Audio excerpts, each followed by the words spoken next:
I noticed a huge spike in views as soon as I posted that Windows Phone video, and it's still climbing continuously. The comments on that video have been going insane.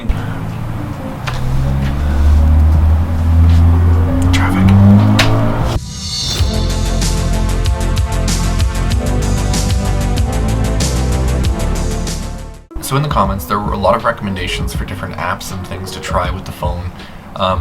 Another thing I wanted to get into was a mistake that I made in the previous video was the format for the SD card itself, which we'll also get into a little bit later, and I'll actually show you the whole process for that. And then another issue that ended up coming up was someone actually noticed that I said the order of format different from how it actually works on the phone. So the phone itself does not recognize FAT32, it does not recognize NTFC, but it does recognize exFAT. So that is the format that you need to format the SD card into for it to recognize, because the phone won't actually recognize the SD card itself. So you need to take the SD card out, put it in the adapter, put the adapter in a computer, or if you have a micro SD card slot on a laptop, then you use that, and then you just format it to exFAT, take it out, put it in the phone, everything works.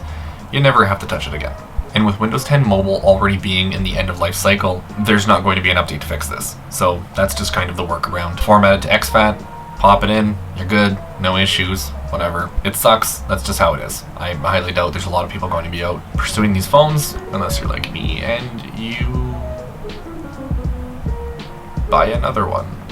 Now, I mentioned in the video before that I was going to be helping a startup company, just kind of volunteering, called Nebula Technologies. They do custom computer build, stuff like that, and then local computer repairs. And with the volunteer work that I've been doing with them, I've actually been talking directly to customers, giving them pictures, contacts of all the stuff that we've been doing, all with the Windows Phone itself. I haven't been using an iPhone, I haven't been using Android, and so far I've been volunteering my time towards this company, essentially running it with the Windows Phone only. I haven't been using a computer, I haven't been doing any kind of documentation with any other programs. Everything has been Microsoft Office related, and it's been on the Windows Phone itself. So from a startup company perspective, this thing is outstanding. It has full Office in it. You can text, call, pictures. It even has social media apps that are good for business, like Facebook, Messenger, if you use those, Instagram for keeping in contact with posting updates. So for instance, the custom computer builds that we're doing, I can put pictures online. And then for keeping in touch with customers, there's also Twitter, Skype, WhatsApp. There's lots of social media that you can actually still do on this phone. My initial uses were just for personal aspects, which doesn't fall into the Windows Phone category. I mostly follow around Google apps like Hangouts, Gmail, Google Calendar. Everything is integrated with Google. Google Drive, Google Photos, YouTube.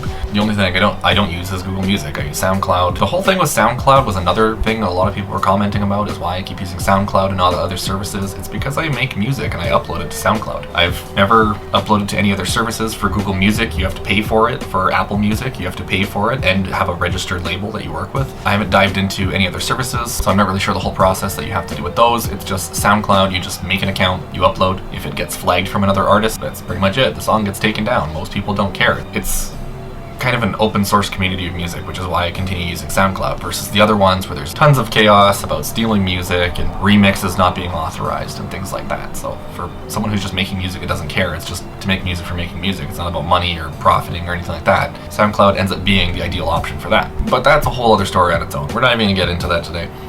Another thing is Microsoft is still looking into this, but mostly into a downfall perspective, as in February they actually removed the Microsoft Wallet app, so they are still looking into this. They still recognize that it exists, but they're actually taking functionality away to move on to Android or iOS, kind of get away from this. So then when they completely stop rolling out updates, which they've mentioned was going to be something around 36 months, and then they changed it to a year, except now they're continuing to let it run, so I'm not sure what's going on. I don't even think Microsoft knows what's going on. They keep flipping back and forth between when the end of life cycle is for this phone. They've already announced that it was February 2018, so that was over a year ago, and they said 36 months, that would have been 3 years, and now it's already been over a year when they changed it to a year, but then a month after a year, they're still in there removing app functionality, so their initial statement of it being a year of updates after the end of life kind of went against itself when they continued removing functionality. It's a very confusing topic. Basically, Windows 10 Mobile is end of life. So it's just going to keep going on its own adventure, and we're just here for the ride. The camera on this phone is still amazing, and we're gonna get back into this again. We're gonna do a better camera review where we actually take pictures in normal lighting, not just low light. And then we're also gonna try and do a cinematic video sequence with this, because it does have some pretty good stabilization. It shoots 4K, 30 frames per second. I think there might be 24, I can't remember. I'll have to look into it. We'll get into that on the next video when we actually dive into the camera on a full depth perspective. Which brings me to another app that I wanted to try out called ProShot. And ProShot was initially designed on the Windows Phone itself, and because of its success on Microsoft phones, it's also expanded into iOS and Android as one of the best apps for pictures and video. Now that being said, it's kind of like a loose marker because on Android there's a lot of other apps that are really good for taking pictures. There's just basic manual camera. Even the stock camera apps are getting so much better, it's slowly becoming not worth it to even go for an aftermarket app because the integrated factory apps have more functionality now. The phones have dual cameras, 3 cameras, because these universal apps between them need to be able to recognize the hardware between the cameras. So if the phone has a wide angle lens and a narrow zoom lens, the app needs to be able to distinguish which one is which, so that way the layout on the app actually works out. When you just click the next camera, it's going to try and make a layout for a camera being wide angle, and then it's going to be a zoom lens, so it'll end up being the wrong aspect ratio, things like that. The crop factor is going to be wrong. So when it comes down to using dual camera phones and actually utilizing both lenses, or rather the primary lens and the accessory lens, as most third-party apps only use the primary lens, so the accessory lens would mostly be what we're looking at. To utilize the most of that, you actually have to use the stock app, which is why for the Microsoft phone I've continued to use the factory camera app because that was the one that the phone was initially designed for. So when we get into this camera test, I'm going to be taking pictures, generally showing the quality of the phone itself, but also trying to dive into ProShot. The app is $5.29 Canadian, so I'm gonna bite the bullet and buy it anyway. This app has had great success because of the Microsoft phone, so I'm assuming that on this platform it's going to end up being the best. We're also going to try and make a cinematic little video sequence of something. And we're going to attempt this with the factory stock app and ProShot, as well as going through some of the features between both of them, because they both do have some manual control, to see what we can pull out and which one ends up being better as a daily driver. Now, I really can't give this phone enough praise for how snappy it is. For such an old phone, even running the latest operating system, everyone with an iPhone will know this, that every single update that you do on an iPhone, it makes the phone slower and slower because every update is designed for better hardware, which means that running all of these new updates on older hardware makes the phone slower. This phone does not succumb to that. It's running the latest Windows 10 Mobile. It is extremely fast. It has zero slowdown, multiple apps running in the background without any issues at all, which I really feel is something that other manufacturers need to kind of assess their own software to see what they're not doing that a failed operating system is outperforming them with. Now, something that you guys basically bombarded me with was in the last video when I was talking about using AwesomeTube because that was the #1 recommended app on the Microsoft Store. It was not the best app at all. I'm not sure why it had such good reviews, but when you guys recommended the other app, MyTube, I looked into that and it's not even comparable. It's not even comparable to the official YouTube app on Android itself. It is $1.29 Canadian, but it has a trial version which allows you to watch up to an hour of video every 3 hours. And I watch a lot of YouTube and I haven't exceeded that on this phone yet. But because of how good this app is and the work that the developers put into it, I bought it anyway. They've completely earned my money. Now there's also a lot of other great apps on this phone, like the official Xbox app. You can keep in touch with Xbox Live contacts, and now with Windows 10 on the computer, having access to Xbox Live and cross-platform gaming that way, it's a great way to stay in touch, keep in contact, check gamer scores, stuff like that. Just kind of like a gaming ecosystem is great to have on the phone. And with that being said, you also have an official Steam app. So again, a great way to keep in contact with people, get notifications when things go on sale, because they always go on sale as soon as you seem to get money. Not sure how that works, but it always happens. And again, getting back into the camera, there is an official Photoshop app for this phone, which brings us to the display on this phone. Again, it's just outstanding having the AMO LED display. The black levels are absurdly crisp, and when you're editing photos, especially once they're shot in RAW, on the Photoshop mobile app, you have an excessive amount of control into editing these right from your pocket.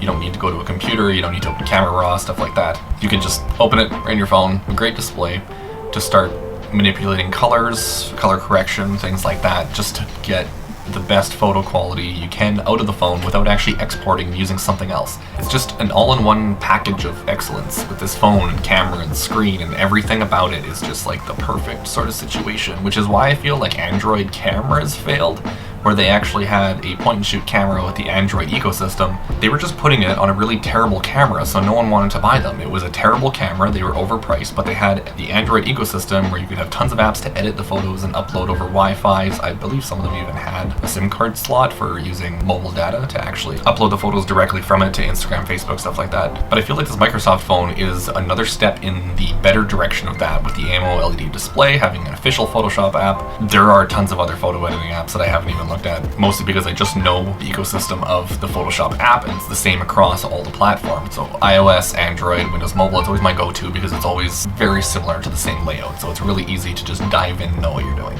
But again, that brings me back to my original assessment on this phone, where I said it's not a great phone for someone who wants to dive in and does tons of social media or gaming and things like that on a phone. If you're going from a phone with tons of functionality, like an Android phone or an iOS device, and you're deep into those ecosystems, you have all of the Apple accessories, accounts, things like that, you're using their cloud storage, the Windows phone is going to work for you. And it goes the same way with Google. If you're using Google Drive, Gmail, all of those things, it's not going to work for you. However, it does have some compatibility. I'm able to sign into Gmail with the Outlook app. I am able to sign into Gmail with the Outlook app. I'm able to use third-party for YouTube, and I can use Edge to access Google Drive, Google Photos, things like that, and keep going from there. Which there are some third-party apps that I haven't looked into, but you can actually access Google Drive and Google Photos through those third-party apps. I'm not sure how credible they are, so I'm not going to recommend anything yet. But this Windows Phone series is not even close to becoming over. I'm going to continue using this, and I actually prefer to use this one. I'm always reaching for it because the ecosystem is just so nice to use compared to Android. Don't even get me started on that iPhone. That was just...